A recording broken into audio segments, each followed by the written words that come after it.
Bismillahirrahmanirrahim. Okey ke suaranya? Dengar? Suara dengar ya? Alhamdulillah.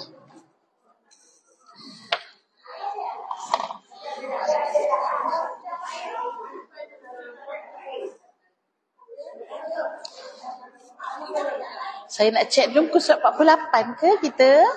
Hari ni masuk 48?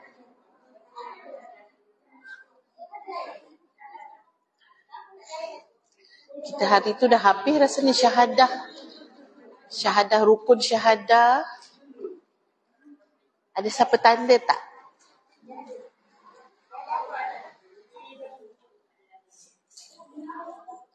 Rukun syahadah habis dah. So kita mula muka surat 48 kan? Okey. 48 menghayati erti iman dan Islam. Okey.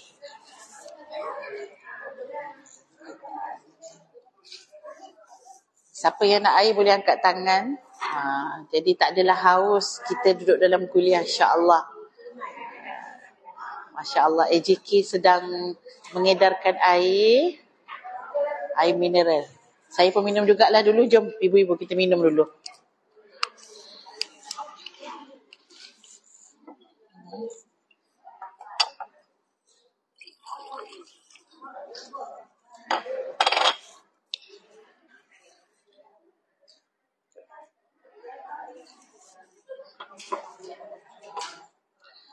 Sempat sarapan tak ibu-ibu?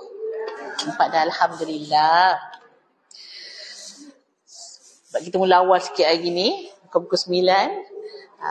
Cadang-cadangnya 8.30 tapi dah 8.42. InsyaAllah kita masuk ya. InsyaAllah. Bismillahirrahmanirrahim. Assalamualaikum warahmatullahi wabarakatuh. Apa khabar pagi ni, sihat? Alhamdulillah. Tahun baru ya? Tahun baru. Ke sama je? Rasa sama je Ustazah. Alhamdulillah. 2023 bertambah tahun, bertambah usia kita. Makin dekatlah kita dengan ajal yang telah dijanjikan oleh Allah, yang telah ditetapkan oleh Allah. Maka bila bertambah usia, mengingatkan kita dengan kematian yang pasti akan menjemput setiap daripada jiwa. Cepat atau lambat itu sajalah bezanya. Bagaimana caranya, cara yang baik ataupun cara yang tidak baik, itu sahaja bezanya. Jadi insya-Allah dengan semangat tahun baru ni, kita sama-sama ibu-ibu mulakan dahulu majlis pada hari ini ya, dengan insya-Allah berkaitan dengan akidah yang kita akan masuk bincang bersama. Alhamdulillah Rabbil Alamin. Wassalatu wassalamu ala ashrafil anbiya'i wal mursalin wa ala alihi wa sahbihi ajma'in. Rabbi syrah lana sudurana wa yassir lana umurana wahlul 'uqdatam min alsinatina yafqahu aqwalina. Allahumma iftah alaina hikmatak wa anshur alaina min khazaini rahmatika ya arhamar rahimin. Allahumma inna nas'alukal jannah wa ma qarraba ilaiha min qawlin aw amalin. Allahumma inna na'udzubika minan nar wa ma qarraba ilaiha min qawlin aw amalin. Sallallahu ala sayyidina Muhammad wa ala alihi wa sahbihi wasallam. Walhamdulillahi rabbil alamin. Amin ya rabbal alamin. Alhamdulillah. Setinggi-tinggi kesyukuran kita panjatkan kehadrat Allah Subhanahu wa taala atas nikmat iman Islam yang paling mahal yang ada pada diri kita. Allah masih kekalkan nikmat hidayah itu. Pagi tadi masih lagi kita bangun dan kita menunaikan salat subuh. Allah meneruskan nikmat hidayah tersebut, meringankan kaki kita untuk sampai ke rumah Allah. Ya, kita bersama dalam taman syurga. Ini semua nikmat hidayah yang bukan semua orang dapat. Betul tak ibu-ibu? Ya, bukan semua orang dapat. Sebab pagi-pagi Sabtu ni yang sedapnya pergi pasar. Pergi pasar sedap kan, ikan segar-segar. Tapi ibu-ibu memilih untuk datang ke taman syurga. Ini satu nikmat hidayah dari Allah Subhanahu wa taala. Insya-Allah pada pagi ini kita nak sambung muka surat 48. Suatu perkara yang ada dalam hati kita. Dia tak nampak dekat luar, iaitu iman. Dan suatu perkara yang boleh diukur oleh luaran, tetapi kita tak boleh tanya bagaimana hati dia, iaitu keislaman. Iman dan Islam, kita akan tengok apa yang zahir dan apa yang batin tadi, sama-sama ibu-ibu muka surat 48. Setelah dihuraikan dua kalimah syahadah, kita belajar bulan lepas, iaitu kalimah syahadah, asyhadu an la ilaha illallah wa asyhadu anna Muhammadar Rasulullah. Dua persaksian. Kalau nak lengkap seorang tu jadi seorang Muslim, dia mesti kena ada dua. Syahadahnya. Tak cukup hanya syahadah ke atas Allah, tapi kena juga syahadah ke atas kerasulan Nabi sallallahu alaihi wasallam. Jadi dua syahadah itu kita dah pelajari, dan sekarang perlu dijelaskan pula tentang pengertian iman dan Islam yang menjadi mahkota kehidupan insan yang bertakwa. Bila sebut mahkota, suatu perkara yang mahal. Bila sebut mahkota, bukan semua orang dapat mahkota tersebut. Insan yang terpilih sahaja. Cuma mahkota tu kita tak pakailah macam Datuk Vida pakai. Jadi tak nampak. Tapi bila seseorang tu ada iman, ada Islam, itulah ternyata suatu rutbah ataupun suatu kedudukan yang tertinggi, yang sangat-sangat special daripada Allah kepada hamba-hambanya. Dapat nikmat iman, dapat nikmat Islam. Baik, kita tengok iman dulu. Ada orang bagi nama anak Iman, sebab nak bagi anak tu biar beriman sikit. Senang nama siapa? Iman. Jadi kita nak tahu ni apa maksud iman. Dari sudut bahasa, iman ini maksudnya percaya, yakin dan membenarkan. Kepercayaan yang ada di dalam hatilah. Itu dari sudut bahasanya. Keyakinan, kuat ke tak kuat ke, sebab tu kita kata ada iman yang kuat, ada iman tak kuat. Jadi bagaimana keyakinan dia loose ke ataupun strong. Ini beza dia. Yang kedua, syarak pula. Dari sudut syarak, mengikut syarak, maksud iman itu ialah percaya dengan hati. Dalam hati dia penuh dengan kepercayaan, keyakinan. Dan mesti dia mengaku, iaitu percaya dengan hati, mengaku dengan lidah. Dalam hati dia percaya dan dibuktikan dengan pertuturan dia.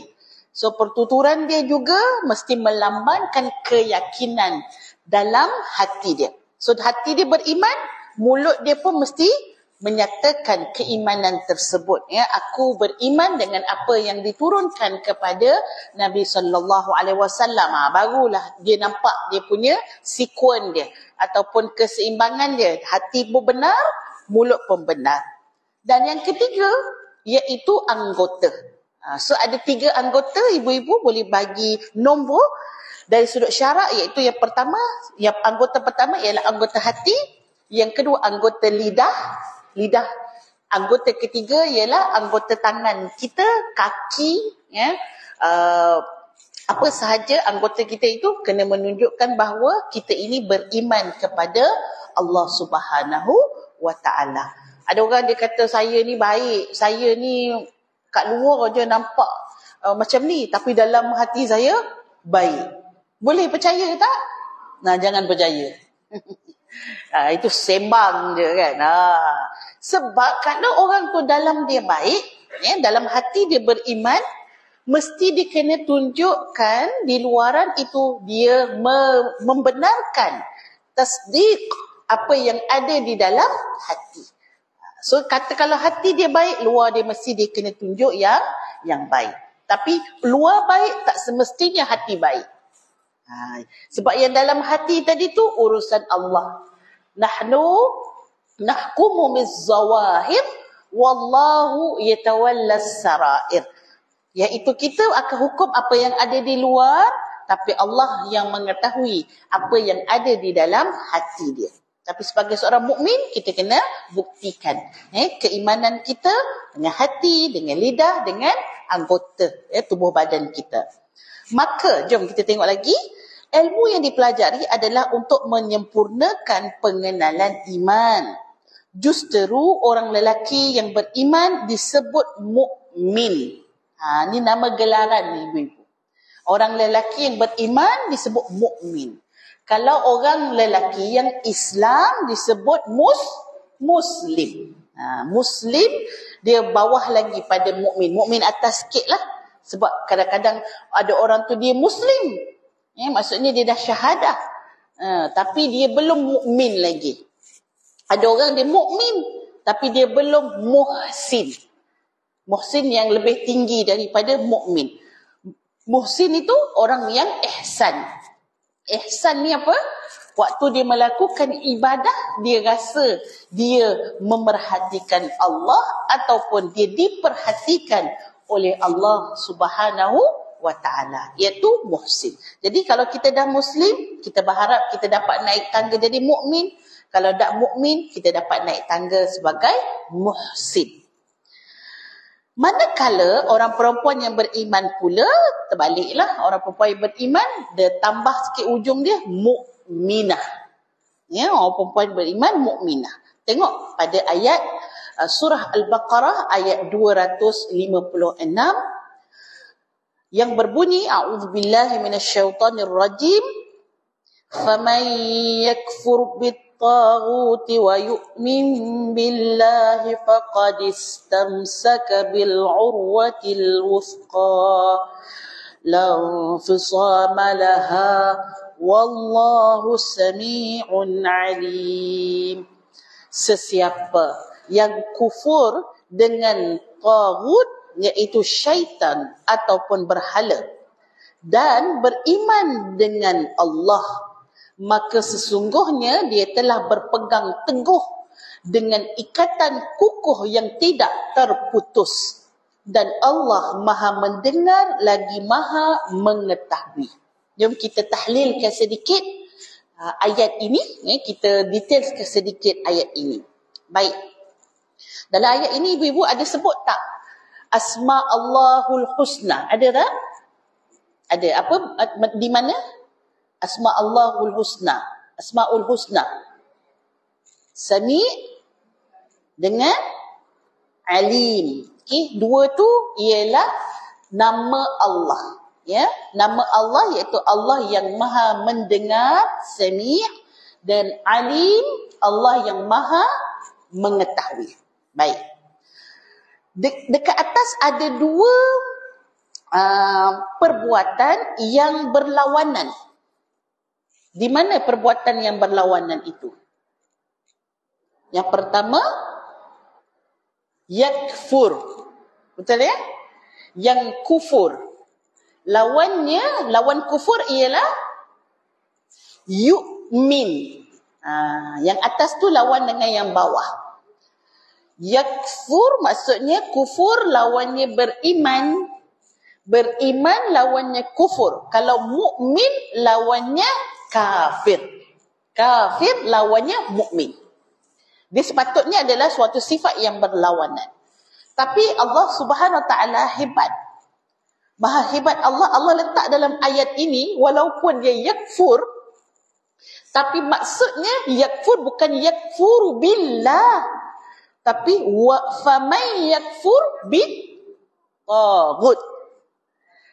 Jadi maksudnya akan jadi sama. Iaitu Allah kata apa? Siapa yang mengkufuri taghut, maka maksudnya dia sedang beriman dengan Allah. Di sebaliknya, kalau dia beriman dengan taghut, dia sedang kafir dengan Allah. Nampak tak ibu-ibu? Nampak ya?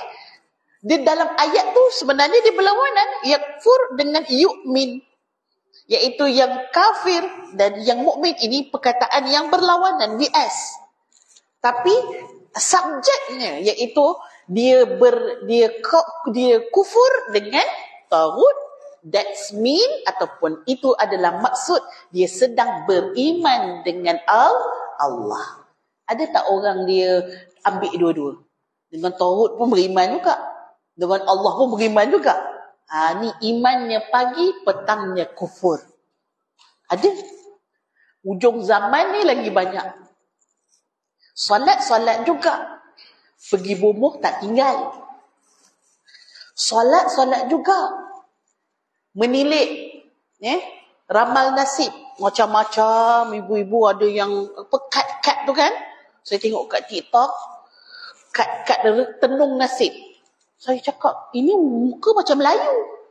Bila kita tegur itu, kalau awak tak setuju, kita ni main-main saja, dia kata. Tapi main-main pun ini untuk masa depan kita. Maksud awak percayalah. Tu tak? Menilik-nilik nasib. Zaman dulu, nilik nasibnya pakai bulan. Lahir bulan ni, oh ini budak ni memang degil ni kan. Ataupun kalau ada apa tu, nama dia? Tak lalat.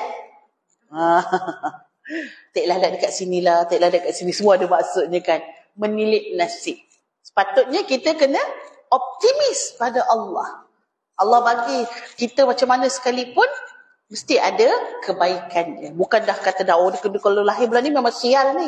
Ni tak guna ni buat apa-apa pun. Memang tak boleh macam tu. Kerana rezeki, takdir daripada Allah itu seimbang. Yang baik boleh jadi yang baik. Siapa yang nak keburukan boleh jadi buruk. Baik. Kemudian, apa maksudnya? Siapa yang dah kufur kepada tagut dan beriman kepada Allah, sesungguhnya faqadistamsaka, iaitu dia telah berpegang teguh. Istamsaka, masaka, asal pada perkataan masaka. Orang pegang ni ibu-ibu macam ni. Maksudnya dia pegang sungguh-sungguh lah. Bukannya yang pegang yang sampai macam nak terlorot tu, maksudnya dia tak pegang teguh. Istamsaka mesti pegang teguh. Baik. Dan pegang teguh itu digambarkan ataupun perumpamaannya bil urwatil wuthqa. Bil urwah al wuthqa. Apa maksud al urwah? Iaitu ikatan. Al urwatul wuthqa, ikatan yang kukuh. Tengok dekat terjemahan dia tu kan. Ikatan kukuh itu adalah urwatil wuthqa. Sebab ibu-ibu, hakikatnya kita sebagai Muslim, yang kita pegang sebenarnya janji kita dengan Allah waktu kita dalam alam ruh. Kita dah buat MOU. Kita dah meterai janji dengan Allah. Semua kita. Walaupun dekat dunia dia kafir, tapi dulu dia kata dia dah beriman dengan Allah. Bala syahidna. Sesungguhnya kami mengaku dah, engkau ni Allah, kau ni Tuhan kami. Semua mengaku. Jadi dalam dunia ini kita diuji dengan pelbagai perkara, dan kadang-kadang kita jadi langgar janji kita yang kita dah buat dengan Allah dalam alam rahim. Maka kita kena kembali, ibu-ibu berpegang pada janji yang diibaratkan perumpamaannya sebagai istamsaka bil urwatil wuthqa, iaitu pegang dengan janji yang kukuh, ikatan yang kukuh. Lau fisamalaha. Apa maksud lau fisamalaha? Maksudnya janji yang tidak akan terputus. Ikatan yang tidak akan terputus. Sangat kukuh dan teguh ikatan tersebut. Allahumma ja'alna minhum. Ya Allah, jadikanlah kami seperti ayat ini. Tak kisahlah datang macam mana pun angin, datang macam mana pun badai, kita pegang janji kita dengan Allah. Sangat-sangat kukuh. Jangan longgar. Ataupun akhirnya terlepas daripada tangan kita. Allahumma ja'alna minhum. Ya Allah, jadikan kami daripada golongan yang beriman dengan kekuatan iman yang begini.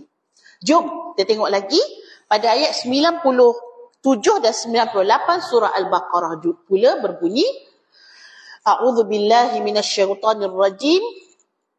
قل من كان عدوا لجبريل فإنه نزله على قلبك بإذن الله مصدقا لما بين يديه وهدى وبشرى للمؤمنين من كان عدوا لله وملائكته ورسله وجبريل وميكال فإن الله عدو للكافرين. Sadaqallahul azim. Katakanlah wahai Muhammad, sesiapa yang memusuhi Jibril, dan maka sesungguhnya Jibril itu menurunkan Al-Quran ke dalam hatimu dengan izin Allah, yang mengesahkan kebenaran kitab-kitab yang ada di hadapannya, yang diturunkan sebelumnya serta menjadi petunjuk dan memberi kabar gembira kepada orang yang beriman. Sesiapa yang memusuhi Allah, iaitu dengan mengingkari segala petunjuk dan perintahnya, dan memusuhi malaikat-malaikatnya serta rasul-rasulnya, malaikat Jibril dan Mikail, maka ia akan diseksa oleh Allah kerana Allah musuh bagi orang kafir. Ibu-ibu yang saya kasihkan Allah, pada ayat ini orang musyrikin, orang musyrikin, orang kafir di kalangan musyrikin dan juga orang Yahudi dan Nasrani, mereka ini bukan sahaja bermusuh dengan orang Islam, dengan orang yang beriman, dengan malaikat pun dia cari pasal. Dengan malaikat cari pasal. Kita tak berani, ibu-ibu bersaudara. Mereka ni bukan baik-baik. Mereka ni memang orang kata ketegak betul. Dengan Jibril pun dia buat perangai, memusuhi Jibril. Sebab apa? Sebab Jibril bagi risalah yang terakhir itu kepada Nabi SAW, iaitu di kalangan masyarakat Arab. So dia tak puas hati. Sedangkan Allah kata Jibril itu dia taat pada perintah aku. Aku yang suruh dia bagi wahyu kepada siapa yang aku kehendaki, yang Allah pilih. Lelaki yang Allah pilih, iaitu Rasul dan Nabi. Allah pilih adakah dengan perintah Jibril? Tak, perintah Allah. Jibril adalah pelaksana saja. Yang kau nak marah kat Jibril tu kenapa? Maka sebenarnya kalau kamu sedang memusuhi Jibril, sedang memusuhi malaikat Allah, maka sebenarnya kamu sedang memusuhi Allah. Sebab tu pada ayat 98, man kana aduwwan lillahi wa malaikatihi. Sebenarnya sama je. Kalau kau musuh Jibril, hakikatnya kau nak menentang hukum Allah yang hakikat Allah suruh. Kau musuh Allah. Kau musuh malaikat. Kau memusuhi juga siapa? Wa rusulihi. Rasul-rasul pun kau musuh. Dulu masa Bani Israel, kamu kata kamu tak boleh terima Nabi Muhammad sebab Nabi Muhammad ialah di kalangan bangsa Arab, kamu bangsa Bani Israel. Berapa ramai Nabi-Nabi yang kamu sendiri bunuh dan mereka itu adalah Bani Israel. Betul tak ibu-ibu? Nabi Zakaria, dalam riwayat mengatakan Nabi Zakaria itu dibunuh, melarikan diri daripada kaum dia. Dan akhirnya yang tolong kaum dia siapa? Binatang apa yang tolong ibu-ibu? Itu banyak kat rumah kita tu. Cicak. Sampai hari ni ibu-ibu kita katuk cicak dapat pahala. Sebab apa dia tolong? Dia tolong Bani Israel untuk membunuh Nabi Zakaria. Subhanallah. Dia bunuh Nabi Yahya alaihissalam. Dipenggal kepalanya ibu-ibu, tertanggal kepala daripada jasad. Siapa Nabi Zakaria? Siapa Nabi Yahya? Bukankah mereka adalah Nabi Bani Israel? Dia punya permainan sampai macam tu sekali ibu-ibu. Hakikatnya dengan Rasul pun kau musuh. Wa Jibrila wa Mikaila. Dengan malaikat Jibril pun kau nak musuh, dengan Mikail pun kau nak musuh.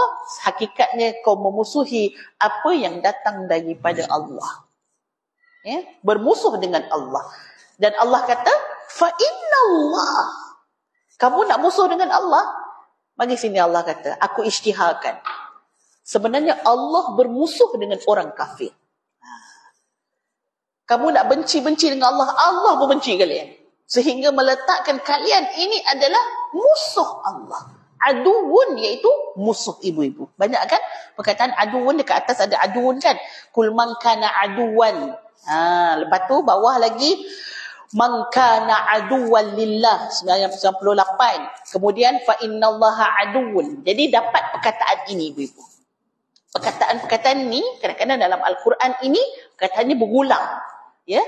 Jadi kalau kita dapat perkataan tu, insya-Allah kita akan membantu kita untuk bila baca tu, oh ayat ni pasal musuh. Macam tu. Aduun ialah musuh. Baik. Inilah sifat orang-orang yang kafir, iaitu yang berlawanan dengan topik kita. Kita tak nak jadi orang kafir. Kita nak jadi orang yang beriman dengan Allah Subhanahu Wa Taala. Baik, oleh kerana itu kita kena tahu apa dia pasak keimanan yang mesti kena ada. Sebagai seorang Muslim, dia mesti kena ada pasak ini, rukun ini, iaitu ada 6 rukunnya. Dia tidak menjadi seperti orang kafir yang bermusuh dengan Allah, tapi kita sebaliknya, iman lawannya kufur. Jadi rukun iman dia tidak bermusuh dengan sifat-sifat ataupun item ini. Yang pertama, percaya kepada Allah. Dia beriman dengan Allah. Dia yakin dengan Allah. Dia membenarkan apa yang datang daripada Allah. Ya? Dia tidak pernah mengatakan yang Allah bagi ni suatu yang salah ni. Apalah Allah suruh perempuan pakai tudung. Ataupun kenapalah lelaki dia boleh kahwin 4. Kita orang pun nak kahwin 4 juga. Nak ibu-ibu? Tak seyalah ya. Yang seorang tu pun susah nak jaga. Kan? Ya, kalau 4 lagi lah ibu-ibu. Ya? Nak katanya, apa datang daripada Allah, dia kata okey. Dia tak banyak dia punya tanya-tanya dia ataupun dia pula komen hukum-hukum Allah. Baik, nombor 2. Beriman kepada nombor 2 mesti beriman kepada tentera Allah, iaitu para malaikat. Ya. Kerana Allah Subhanahu Wa Taala punya kerajaan yang besar dan nak melambangkan kerajaan Allah yang besar, Allah punya tenteranya yang sangat ramai. Ibu-ibu boleh tengok sikit pada jenguk-jenguk sikit dekat buku surat yang sama tu. Apa yang kita panggil nama tu, yang peratus-peratus tu. Ramai tak ibu-ibu malaikat? Ramai. 90%. Malaikat 90%. Rasa macam kita pun dah ramai ni hari ni. Tahniahlah kepada Puan Mariam. Kerana hari ni ada cabutan bertuah. Excited rasa kan. Siapalah bertuah tadi masuk kaki kanan tadi. Sekurang-kurangnya dah masuk kaki kanan, insya-Allah dapat iktikaf walaupun tak dapat cabutan bertuah ibu-ibu ya. Baik. Kita pun rasa manusia ni kalau berkumpul dah ramai dah. Manusia yang ramai tadi tu baru 1%. So tengok tu, 1% je. So ada yang lebih ramai pada manusia, iaitu jin. Jin lebih ramai pada manusia.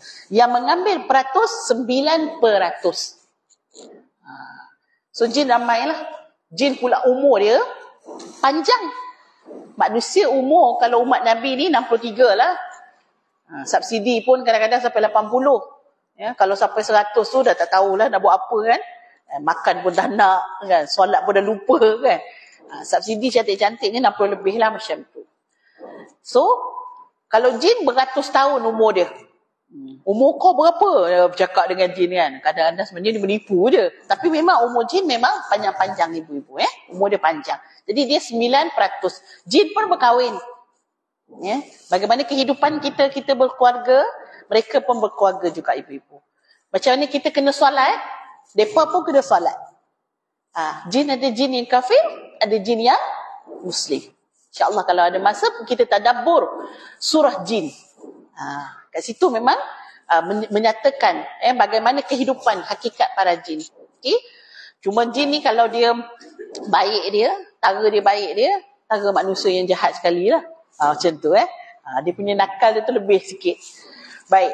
Seterusnya, malaikat 90% daripada penduduk muka bumi ini. So, di mana-mana pun ada malaikat yang menjaga, ada malaikat yang mencatat, ada malaikat yang di langit, di bumi. Dia ada 3 tempat ibu-ibu, habitat utama. Kalau manusia ni habitat dia hakikatnya di darat. Habitat utama. Tapi ada juga sebahagian daripada kita yang hidup di laut. Contohnya orang-orang yang hidup di laut tu, dia bina rumah atas tu kan. Macam dekat Sabah banyak, dekat Labuan. Adalah tapi sedikit. Tapi kebanyakannya macam kita lah, dekat atas darat. Kalau jin ini, habitat utama dia adalah di laut. Habitat utama dia di laut. Tapi ada juga yang pergi dekat darat. Sikit-sikit ada. Duduk dekat busur-busur, dekat kita kata rumah-rumah tinggalan, dia pun dah beranak pindah dah kat situ, ada juga. Tapi hakikat paling banyak dia adalah di laut lah. Sebab tu tentera Dajjal nanti di laut. Dia punya tempat dia adalah di laut. Sebab tu kat laut tu macam-macam ibu-ibu kalau kita tengok kan, pelik-pelik kadang-kadang. Kerana itu adalah tempat habitat mereka yang utama. Okay. So manusia di darat, jin di laut, lagi satu malaikat. Malaikat di mana habitat utama dia ibu-ibu? Di langit, betul. Jadi yang dia turun ke bumi ni, dia buat kerja. Bila dia dah habis kerja, dia akan kembali ke tempatnya, iaitu di langit lah. Baik. Itu nombor 2, beriman kepada malaikat. Kita percaya walaupun kita tak nampak malaikat ni, tapi kita yakin ada malaikat yang mencatat, ada malaikat yang mencabut nyawa, ada malaikat yang menguruskan alam ini, ada malaikat yang akan meniup sangkakala. Semua kita yakin dan percaya. Nombor 3 iaitu beriman kepada kitab-kitab. Termasuklah kitab Al-Quran, At-Taurah, Injil, Zabur, dan juga 2 lagi, Suhufu Musa wa Suhufu Ibrahim. Suhuf dia lebih ringkas berbanding dengan kitab. Suhuf ataupun dalam bahasa Melayu kita sebut lembaran. Lembaran Nabi Musa dan lembaran Nabi Ibrahim alaihissalam. Semua tu kita beriman dengannya. Tapi Ustazah, bukankah Taurat dengan Injil itu dah diubah? Kita tak tahu mana yang satu yang masih lagi kekal, yang tidak ada perubahan. Tapi kita tahu, kita memang yakin dan percaya bahawa Injil itu datang daripada Allah. At-Taurah itu juga datang daripada Allah. Yang mengubah ni manusia yang ubah. Tapi hakikat memang ada daripada Allah, merupakan kalam Allah kepada para nabi yang dipilih. Baik. Nombor 4 iaitu percaya kepada rasul-rasul. Percaya kepada rasul-rasul. Nombor 5, percaya kepada hari kiamat. Nombor 6, percaya kepada qada dan qadar. Di bawah huraian secara ringkas rukun iman, percaya kepada Allah maksudnya mempercayai dengan penuh keyakinan bahawa Allah yang mencipta alam ini. Alam ni bukan terjadi dengan sendirinya. Plung, terus jadi alam ni. Tak. Pling, terus jadi alam ni. Tak. Allah yang cipta. Dan dialah Tuhan yang berhak disembah. Bila Allah dah jadikan, Allah lah yang jadikan kita, jadikan alam kita, Allah lah yang berhak untuk disembah dan ditujukan segala pergantungan hidup. Kita tidak boleh memperhambakan diri dalam segala amalan dunia ataupun akhirat, melainkan kerananya seterusnya mempercayai dengan penuh keyakinan bahawa Allah bersifat dengan segala sifat kesempurnaan, seperti maha mendengar, mengetahui, pengasih, pemurah, adil dan sebagainya. Semua sifat-sifat itu ialah sifat yang kita kata menyempurnakan iman kita bahawa Allah itu ialah Allah yang sempurna. Baik, nombor 2, percaya kepada malaikat. Mempercayai bahawa Allah mempunyai pesuruh-pesuruh yang sentiasa patuh dan taat menjalankan segala titah perintahnya. Mereka itulah yang disebut malaikat, yang bukan manusia, bukan binatang. Dia adalah makhluk yang tak sama seperti manusia dan tak sama juga seperti binatang. Sebab ada orang dia bayangkan malaikat ni kepala manusia. Pernah tengok cerita-cerita Inggeris, Tak ingatlah cerita tajuk apa. The Lord of the Ring je silap. Kaki haiwan, kuda kan, kepala manusia, separuh-separuh. Dia kata yang ni malaikat. Jadi pada kita yang kita yakin malaikat dia ada makhluk sendiri. Sebab dia berbeza dengan manusia. Dia pun dijadikan daripada cahaya. Tapi bagaimanakah rupa dia? Wallahu ta'ala alam. Yang Quran bagi tahu dia bersayap. Dijadikan daripada cahaya. Dia tak pernah maksiat kepada Allah. Itu yang kita yakin dan percaya. Baik. Mereka diciptakan daripada cahaya dengan rupa bentuk yang tersendiri. Mereka berakal, tetapi mereka tidak bernafsu. Kalau manusia bernafsu, haiwan bernafsu, jin bernafsu, tapi malaikat dia tak ada nafsu. Mereka tetap patuh dan tidak sekali-kali mendahakai Allah. Mereka bukan lelaki, bukan perempuan, bukan jin dan bukan juga syaitan. Ya? Syaitan dia nak lawan Allah, tapi malaikat dia taat pada Allah. Jumlah malaikat tidak terhingga banyaknya, dari segi nisbahnya boleh dihitungkan seperti berikut, tetapi bukanlah suatu nilai yang tepat. Ni anggaran lah, nak katanya ramainya malaikat, iaitu 90%. Baik, kita pergi kepada malaikat yang wajib diketahui. Wajib setiap mukmin dan mukminah mengetahui 10 malaikat. Hafal dah ibu-ibu yang ni? Okey. Kalau tak apa boleh nyanyilah. Mari mengenal 10 malaikat dicipta Allah daripada cahaya. Ialah juga rukun iman kedua. Mari bersama kita hafal namanya. Jibril, Mikail, Ridwan, Malik. Pernah dengar lagu tu? Benar kan? Alhamdulillah. Saya baiklah walaupun saya lagu nyanyi lari semua dia punya rhythm je kan. Baik ibu. So paling kurang kita mengetahui menghafal 10 ni. Sebenarnya mereka kan banyak kan? Banyak.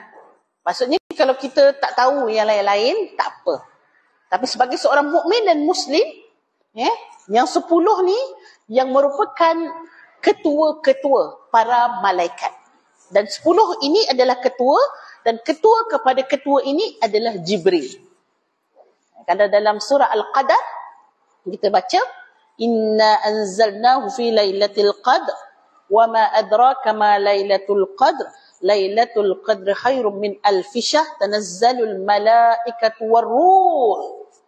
Malaikah warruh, maksudnya malaikat itu diturunkan pada malam tersebut, dan juga ar-ruh, iaitu nama lain bagi malaikat Jibril. Malaikat Jibril ni, yang antara nama glamour dia, satu Jibril, yang kedua Jibrail. Pernah dengar? Jibrail pun nama dia juga. Malaikat yang sama. Juga ar-ruh, alif, lam, ra, waw, ha. Ar-ruhu fiha, iaitu siapa? Ketua malaikat, iaitu Jibril juga diturunkan pada malam tersebut. Baik. Jibril, tugas dia yang utama ialah menyampaikan wahyu kepada semua nabi-nabi dan rasul.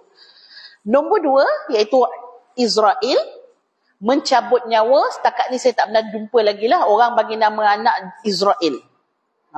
Mikail ada, Jibril ada, Ridwan ada. Israel dia pun takut mencabut nyawa, tak pernah ada. Baik, nombor 3, Mikail. Mikail mengagihkan rezeki kepada makhluk-makhluk Allah. Nombor 4, Israfil, iaitu meniupkan sangkakala. So sekarang Israfil buat apa? Kalau tiup habis dah kita. So tak tiup lagi lah. Dia tunggulah ibu-ibu. So dia tunggu nanti bila sampai timing dia baru dia tiup sangkakala. Tapi sebenarnya ini tugas utama. Dia ada lagi tugas-tugas yang lain yang kecil-kecil yang diberikan. Contoh dalam buku Aqidatul Awam mengatakan Jibril antara tugasnya juga, sekiranya ada orang yang beriltizam ataupun sangat-sangat beramal dengan sentiasa berwuduk ibu-ibu. Maksudnya dia ni memang jaga wuduk lah. Kalau habis batal wuduk dia, lepas pergi kencing mesti dia ambil wuduk semula. Dia jaga wuduk dia. Orang macam ni, bila dia nak meninggal dunia, Jibril akan ajar dia syahadah. Misalnya kata dia meninggal, dia seorang-seorang kat rumah. Ataupun dia meninggal waktu aksiden kan, orang kata tak, bukan sakit yang sempat ada orang yang menghadap dan sebagainya. So siapa yang akan ajar dia? Jibril. Jibril akan ajar dia syahadah. La ilaha illallah. Ya. Jadi akhir hidup dia mungkin dia boleh habiskan dengan kalimah tayyibah, tapi ada amalan yang dia telah tempah suatu hidup, iaitu berwuduk sentiasa.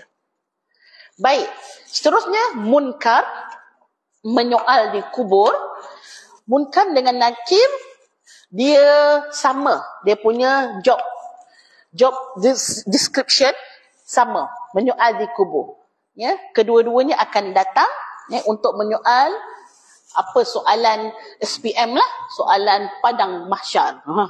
Soalan di kubur tu soalan dah bocor dah. Ya. Ma rabbuka, mal kitabuka, mar rasuluka, kan? Ini semua soalannya kita dah tahu, tapi yang jawab adalah amalan kita. Jadi kita dekat dunia ni, yang kita perlu laksanakan ialah amalan kita biar bertepatan dengan jawapan di dalam alam barzah nanti. Ya. Seterusnya, raqib dengan atid, iaitu seorang belah kanan, seorang belah kiri. Menulis kebaikan, iaitu raqib, dan atid menulis kejahatan. So raqib akan tulis, niat kita pun dia dah tulis dah. Melainkan kalau kita tak apa orang kata tak sengaja, dia tak tulis lah. Ataupun kita tertidur, kita marah orang tapi dalam keadaan kita tak perasan, iaitu kita tertidur. Ataupun hilang akal, iaitu tidak ditulis. Tapi kalau selain daripada tu, walaupun niat pun dia tulis. Apatah lagi dibuat, dia akan tulis kebaikan tersebut.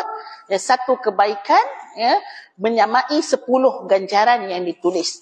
Sebaliknya, atid pula menulis kejahatan. Kejahatan kita ni, kita niat jahat, punyalah rahmat Allah, atid tak tulis lagi. Kita niat jahat, contohlah, kan, kejap lagi ni, Kak Midah datang ni, aku ada cerita ni, nak cerita kat dia. Kan?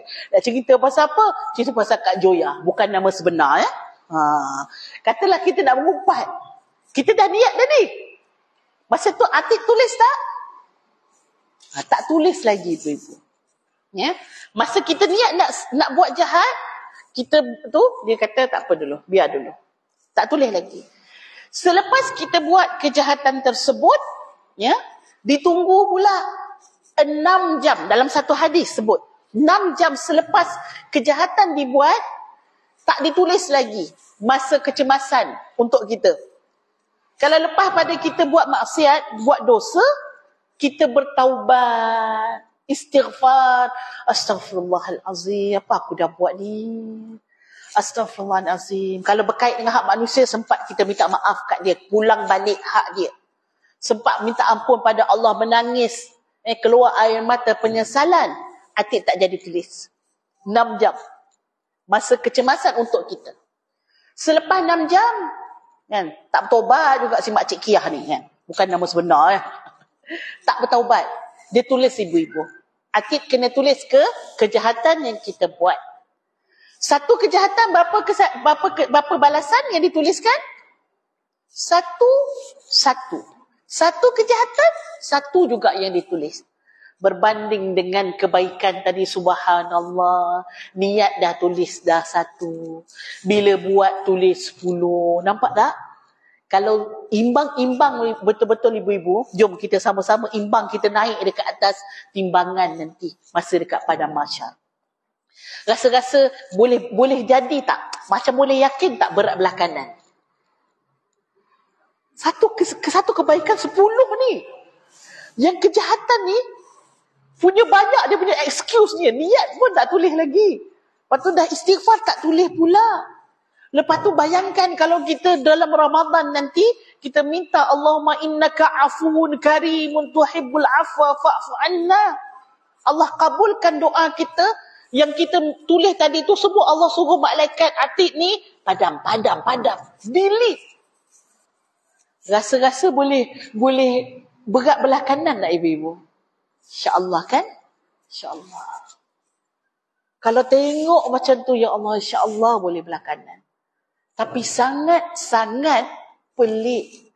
Seorang yang sudah bersyahadah itu, akhirnya berat juga belah kiri.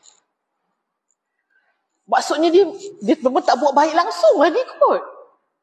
Maksudnya dia ni memang teruk betul ni. Sebab tu dikatakan siapa sahaja mengucap kalimah syahadah, sebab dalam ujian yang Allah bagi kepada setiap Muslim, itu semua penghapus dosa. Menghapuskan dosa kita. Alhamdulillah sakit menghapus dosa.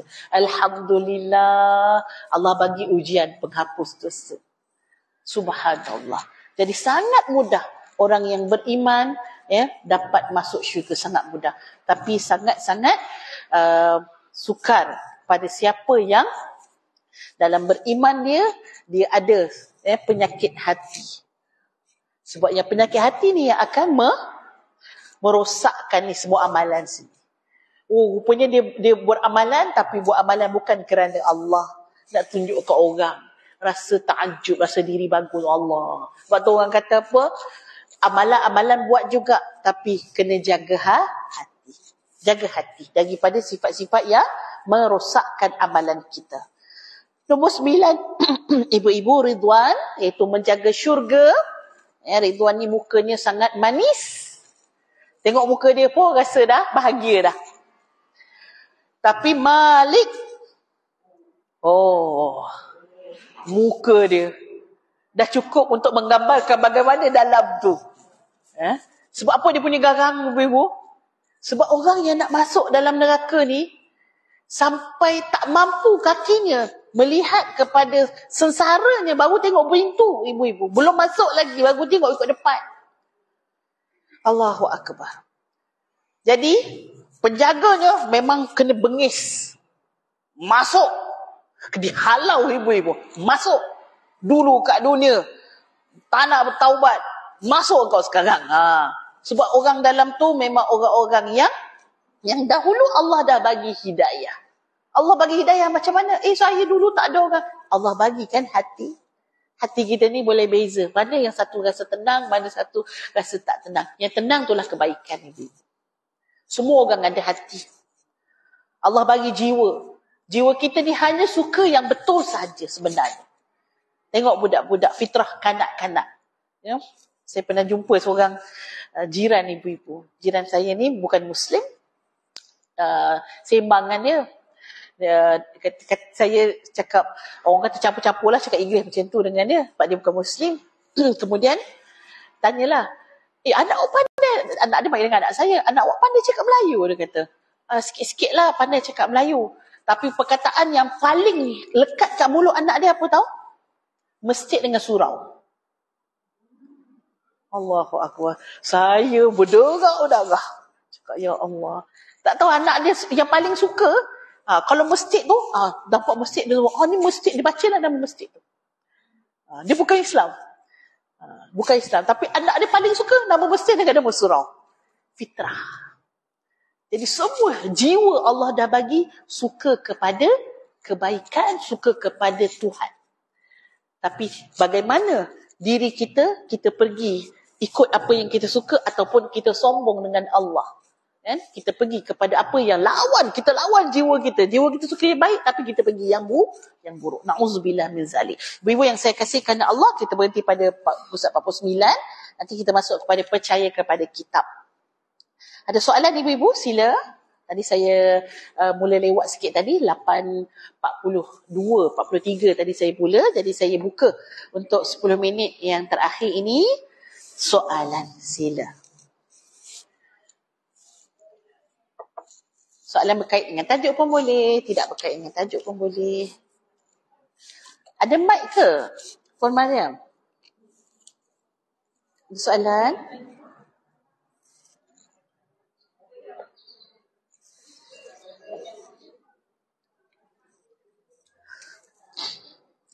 Ke ada soalan surat? Okey, sila.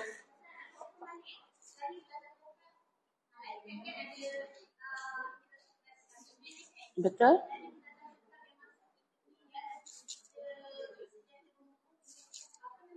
Malaikat Jibril. Betul. Malaikat Jibril. Sebab kalau ada orang tanya, Malaikat Jibril ni kan menyampaikan wahyu. Sekarang ni kan dah tak ada Nabi. Tak ada Rasul dah kan. Malaikat Jibril tak buat kerja ke? Dia kata macam tu lah. Jadi di dalam Aqidatul Awam sebut antara tugas malaikat ni dia ada yang utama dan ada yang kecil-kecil. Malaikat Jibril mengajarkan kalimah tayyibah ataupun syahadah kepada orang yang sentiasa berwuduk. Mudah-mudahanlah ibu-ibu nak berwuduk sentiasa ni dia nak kena jadi kebiasaan kebiasaan baru dia rasa akan sentiasa berwuduk. Sila kalau ada soalan lain.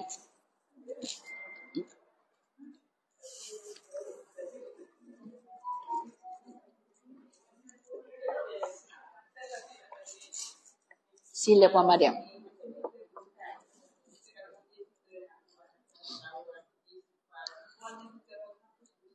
Ya, betul. Betul?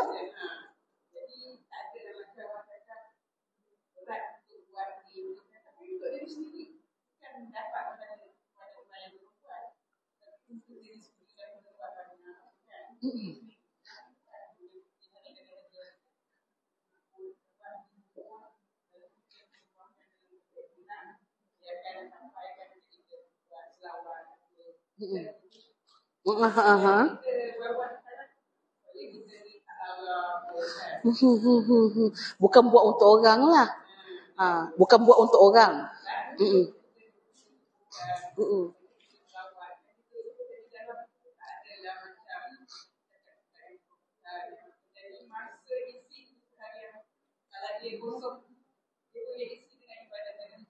Ya, Masya Allah, Masya Allah.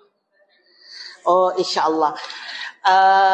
Grup-grup untuk kita, biasanya kita mengajak untuk, contohnya ada orang baca Quran, betul tak?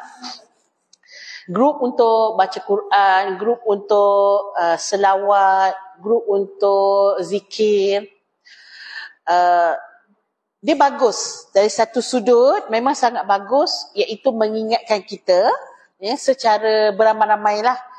So bila kita ada circle yang bagus, kita ada kawan yang bagus, bila kawan kita ajak kita buat benda baik, jadi kita, orang kata sekurang-kurangnya pada hari tersebut, kawan aku semua dah tik, betul tak? Aku belum tik lagi ni, rasa nak buat jugalah. Jadi suatu momentum lah untuk berlatih diri, bagus. Tapi sampai satu tahap ibu-ibu, kalau kita dah boleh istiqamah, ibu-ibu nak kena jaga niat lah. Maksudnya dari sudut apa, jangan buat kerana nak bagi apa, penuh checklist tu. Jangan buat kerana tu. Sebab kita buat semua kerana Allah. Kan? So baca Quran pun begitu juga. Saya pernah join juga grup khatam. Jadi dia akan satu hari satu muka surat. Saya rasa macam niat saya terlari. Nanti orang tengok aku tak baca Quran, bacalah. Macam tu. Saya rasa macam saya tak nak begitu. Jadi saya keluar, saya baca sendirilah. Tapi memang bagus. Secara umumnya untuk kita ni yang kalau tidak dicari macam tu, jawabnya Quran pun tak baca, selawat pun mungkin tak boleh nak apa kita kata, nak memenuhi tuntutan berapa kali sehari kan. Kalau ada suatu ni bagus, suatu yang bagus, cuma yang kita nak kena jaga niat kita lah. Niat kita jaga untuk buat bukan kerana dilihat oleh ahli grup yang lain, tapi hanya kerana Allah Subhanahu wa taala. Okey. Tahniah siapa yang join tu, insya-Allah dia membantu kepada perkara yang lebih baik lah berbanding dengan grup-grup yang orang kata grup gosip. Kan. Ni kerja mengapa ni, kerja gosip je grup ni kan. Tak daripada satu cerita ke satu cerita. Itu tak ada manfaat lah. Sila kalau ada soalan yang lain. Sila.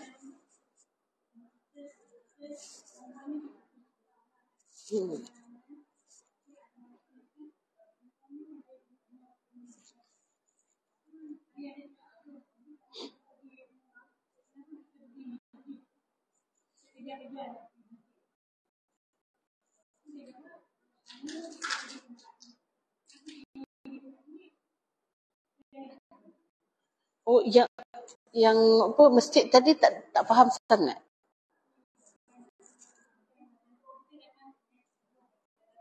Ha.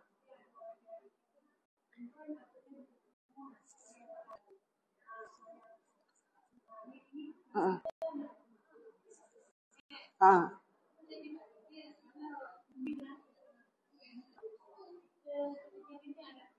Dekat Mekah. Okey, okey. Eh. Ni negeri kita. Baik. Pandangan saya, apabila seorang perempuan tu, soalan saya sebutkan soalannya, perempuan ni lebih baik sembahyang kat rumah daripada sembahyang dekat masjid. Tak payah pergi ke masjid. Tapi puan berapa orang kata, cuba argue, habis kalau kat Mekah, kenapa pula kita nak pergi kat masjid, nak sembahyang? Dia kata sebab tu negara orang. Jadi negara orang kena pergi sembahyang kat masjid lah. Negara kita pergi sembahyang kat rumah je. Baik, ini pandangan saya. Pandangan saya adalah pandangan yang meraihkan keadaan ataupun kehendak seorang perempuan itu sendiri. Dan Nabi SAW bagi tahu kepada para sahabat yang mana sekiranya isteri mereka berkehendak untuk ke masjid, jangan dihalang. Dan siapa yang berkehendak untuk sembahyang di rumah, jangan juga dipaksa suruh sembahyang di rumah. Maksudnya ikut kehendak perempuan tadi tu. Selagi mana, syaratnya selagi mana perkara tersebut tidak mendatangkan fitnah. Kerana perempuan juga, dia adalah salah satu anggota daripada masyarakat ini yang mana kita ada keperluan kita dari sudut pengajian. Kita ada keperluan ibadah, yang mana ibadah sunnah ataupun sembahyang jamaah itu lebih menenangkan berbanding kita sembahyang sendiri. Berada seorang perempuan itu di masjid, di surau, memberikan ketenangan kepada diri kita. Bagaimana orang lelaki tenang duduk dekat dalam masjid, begitu juga kita nak.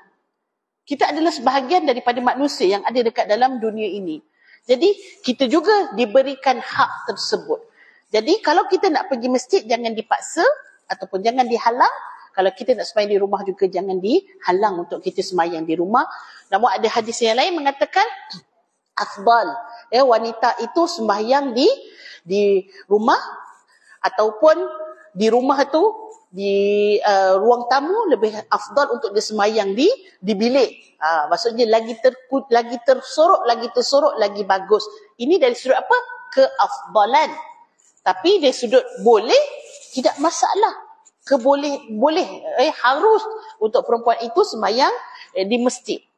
Maaf untuk saya katakan, kalaulah pada hari ini dengan zaman kita sekarang ini, perempuan itu berada di pasar, perempuan itu berada di supermarket, perempuan itu berada di dalam masyarakat, di semua tempat, tiba-tiba bila bab masjid, tak boleh pergi masjid. Rasa macam tak adil. Pergi pasar raya, pergi pawagam, pergi kelab, boleh perempuan pergi, tak ada pula cakap haram. Tiba-tiba nak pergi masjid, masjid tak payah, kan? Orang lelaki je. Tak adil pada saya. Tak adil. Jadi tidak akan berlaku keseimbangan di dalam diri wanita. Dia dah benarkan untuk bekerja dan bekerja dengan pakai tutup aurat untuk mengelakkan fitnah, samalah juga pergi masjid.